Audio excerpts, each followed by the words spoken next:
যে একটা খুন করে সে একটা খুনের আসামি, আর যে মাদক সেবন করে সে পুরো পরিবারের খুনের আসামি। বুধবার বিকেলে নবাবগঞ্জে বিভিন্ন সামাজিক সংগঠনের সাথে মতবিনিময় সভায় এসব কথা বলেন ঢাকা ১ আসনের বিএনপির প্রার্থী খন্দকার আবু আশফাক। এ সময় প্রায় ২০টি সামাজিক সংগঠনের নেতৃবৃন্দরা উপস্থিত ছিলেন।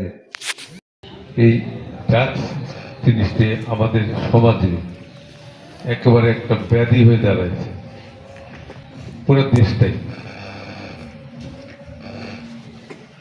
যদি ব্যক্তি একটি মানুষকে খুন করে তাহলে সে একটি খুনের আসামি হয়।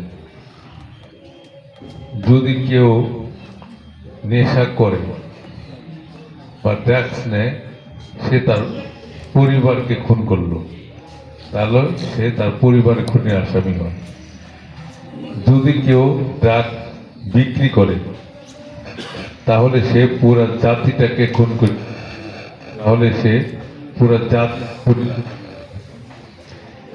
তাই এই ড্রাগসটাকে যে কোনো মূল্যে, ড্রাগসটাকে কোনোভাবেই আমরা গ্রহণ করতে পারবো না এবং এটাকে আমরা প্রত্যাখ্যান করব।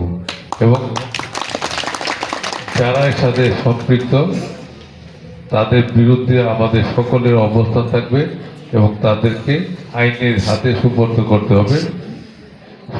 সব ধরনের সহযোগিতা করতে হবে প্রশাসনকে, ইনফরমেশন দিয়ে, যেন প্রশাসন তাদেরকে হাতে নাতে ধরতে পারে।